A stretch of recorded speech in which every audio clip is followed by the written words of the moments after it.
Bu haqiqatlarni anglab yetishimga anchagina vaqt ketdi. Senga esa bularni 60 soniyada tushuntirib beraman.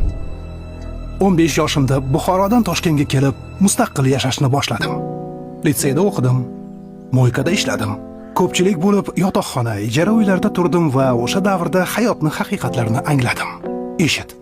15-18 yoshingda dunyoni sen bilan umuman ishi yo'qdek tuyuladi.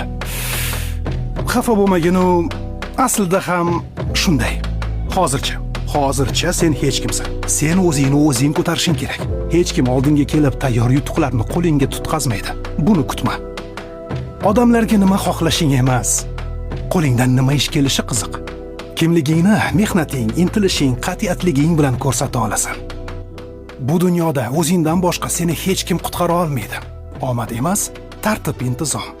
Xayol emas, hayotga real qarash bilan maqsadga erishasan. Duo qil, harakat qil va shu ishingda davomli bo'l. Xayrlashmadiga, ko'rishguncha.